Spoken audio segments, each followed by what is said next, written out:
जनता party 10 वर्षों से शासन कर रही है और इससे पूर्व देश की आजादी के बाद देश और प्रदेश के ऊपर कांग्रेस ने राज किया है।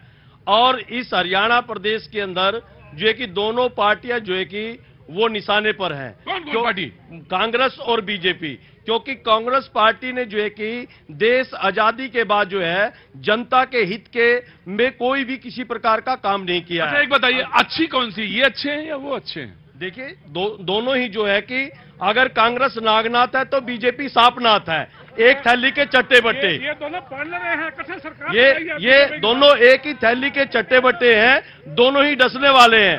क्योंकि कांग्रेस ने काम नहीं किया तो जनता दुखी हुई तो बीजेपी को बनाया और बीजेपी से आज जो है कि तमाम जनता जो है कि वो दुखी है। किसान दुखी, छात्र दुखी, कर्मचारी दुखी। और यहां पर जो है कि अनेक घोटाले जो है कि भारतीय जनता पार्टी ने देने का काम किया है। रजिस्ट्री घोटाला, फर्जी आईडी घोटाला, नगर निगम घोटाला, धान घोटाला, शराब घोटाला, सहकारिता घोटाला। दूसरा जो है करनाल के नाम पर जो है कि 1000 करोड़ रुपया जो है स्मार्ट सिटी के नाम से आया, लेकिन आप करनाल के कटाबाग के अंदर घूम करके देखे, सूरजनगर के अंदर घूम करके देखे, जो है कि गुरु नानकपुरा गांव के अंदर घूम करके देखे, आपको जो है कि कीचड़ ही कीचड़ मिलेगा। यानी यहां पर जो है कि नगर निगम के नाम पर जो है कि बड़े पैमाने पर भारतीय जनता पार्टी ने ठगी करने का काम किया। यह है इंडियन नेशनल लोकदल, इनका बसपा से गठबंधन है। और जो बगल वाली सीट असम की बात हो रही थी पिछली बार, तो लग रहा था पता नहीं किधर चली जाएगी। और बड़ा अच्छा चुनाव हुआ था बगल में, और इसमें सारे लगभग इस बार भी बड़े नेता सारे लोग पहुंच चुके हैं। जी, कहां से आना हुआ सर आपका? बाबूजी करनाल से खड़े हुई है। बाबूजी क्या नाम है सर? संदीप गोयल। संदीप जी क्या काम करते हैं सर? मैं बिजनेसमैन हूँ। बिजनेसमैन है? आम आदमी हूँ, मेरा कोई किसी पार्टी से नहीं, डरिए नहीं, घबराइए नहीं, बिल्कुल नहीं। और बिजनेस तो ऐसे ही करते होंगे जो बताने लायक तो होगा ही ना। हाँ, तो ऐसा इसमें क्या डर है भाई? जी, कोई डर नहीं। बोलिए क्या कहना चाहते हैं आप? मैं तो ये कहना चाहूंगा, ना तो कांग्रेस ने करनाल के लिए किया और ना बीजेपी ने करनाल के लिए किया है। हाँ, अभी इनेलो के बोल रहे थे, इनेलो ने भी करनाल के लिए क्या किया ये बताइए आप। तीनों पार्टी ने किसी भी राजनीतिक पार्टी ने कुछ भी किया हो बताइए। अरे एक मिनट, मैं आ गया। सर मैं आ जा, नहीं सर अब बोलने दीजिए। देखिए ये उनका राइट है। सर एक बात बताइए, फिर देना किसको है वोट? वोट किसी को नहीं देना है। हाँ? किसी भी राजनीतिक पार्टी को वोट नहीं सर, ये ना करिएगा। नहीं, आम आदमी के लिए किसी भी पार्टी ने क्या किया करनाल में, आप ये बताइए। आप जो है करनाल की किसी भी सड़क पे चल के देख लीजिए, सिर्फ 3 सड़कों को छोड़ के किसी भी सड़क पे गड्ढा ना हो, मुझे बताइए आप। तो सर करेंगे क्या गोयल साहब? इसमें से इनमें से अच्छा कौन है? जनाब कोई भी अच्छा नहीं है। कुछ ये ऐसा वोट भी होता है जो थोड़ी आखिरी बोलो कहने लगे कि मैंने पूछा कि यहाँ होना क्या है। बोले आप क्रिकेट देखते हैं? मैंने कहा देखता हूँ क्रिकेट। बोले वो इनिंग याद है? मैंने कौन सी? वो ग्लेन मैक्सवेल वाली। बोले हार रहा था मैच, आखिरी 1.5 वो खड़ा रहा, उसके पैर में चोट थी, लेकिन वो ऐसा रन मार गया कि कुछ भी हो सकता है। तो मैच का पलड़ा किधर जाएगा, कहां जाएगा, कुछ पता नहीं। मैं आया बिल्कुल आप ही के पास आ रहा हूं, फिर आता हूं आपके पास। जी जनाब।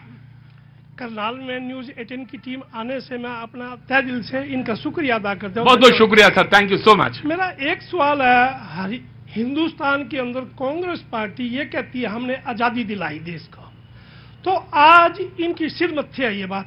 ये लोग धरती माता की जय बोलने से और जय श्री राम बोलने से क्यों कतराते हैं? मेरा एक ही सवाल है सर, एक ही सवाल लाए हो, इसका ही जवाब लेके दे दो मेरे को। भारत माता की। ठीक है, बहुत अच्छी बात। त्रिलोचन जी के बाद जब बारी आएगी तो वो बोलेंगे। मैं देख लिया, मैंने आपको भी देख लिया, आपको भी देख लिया। अगला 1.5 मिनट शुरू होता है बीजेपी का अब। जी थैंक यू जी। देखिए 2014 से पहले 2004 से 14 तक 10 साल कांग्रेस की सरकार थी, देश में भी प्रदेश में भी। भारतीय जनता पार्टी को देश की और प्रदेश की जनता ने कांग्रेस को धक्का मारकर के विकल्प के रूप में चुना। 2019 का चुनाव हुआ तो हमने अपने 5 सालों के काम के आधार पर दोबारा सरकार बनाई। 2024 का चुनाव केंद्र का हुआ, 10 साल के कामों के आधार पर चुनाव में जीते हैं, तीसरी बार सरकार बनाई। 2024 तक के काम के आधार पर पुनः जनता के बीच में विकास के कामों को लेकर के आए, निश्चित रूप से तीसरी बार सरकार बनाएंगे। मेरा इतना ही निवेदन है। बोले बस मेरा काम देखिए, और अब आगे आपको बोलना नहीं, जब आगे बहस पड़ेगी तब आप बोलेंगे। पूछेंगे तो बोलेंगे। हाँ, काम पूछेंगे तो बोलेंगे। उन्होंने कुछ काम गिनाए त्रिलोचन जी ने? जवाब दूंगा ना। जी बताइए क्या पूछना। उन्होंने बोला कि ये नहीं बना, गड्ढे हैं, ये हैं, वो हैं। मैं तो एक बात करना चाहूंगा। 2014 अभी मेरे सामने दो मुद्दे उठे, एक त्रिलोचन जी ने और एक मेरे बड़े भाई साहब बुजुर्ग साहब ने। हाँ। भारतीय जनता पार्टी एक कैडर बेस्ड पार्टी है, जिनके आसपास कोई नहीं है, उनके पास तो शायद एक आदमी होगा। एक चुनाव छोड़ करके असम चली गई थी। त्रिलोचन जी को जब लगता है बहन जी को कि कद्दावर कोई नेता आगे है तो छोड़ जाती हैं, इनको आगे कर देती है मेमने की तरह, और ये हार जाते हैं, फिर वो विधानसभा छोड़ के चली जाती है। रहा मेरा बाहर के होने का प्रश्न, मैं भारतीय जनता पार्टी का 24 आवर का कार्यकर्ता हूं, इस विधानसभा का नहीं, इस जिले का पदाधिकारी हूं, इस जिले का प्रभारी हूं, उस नाते प्रवक्ता के नाते यहां खड़ा हूं।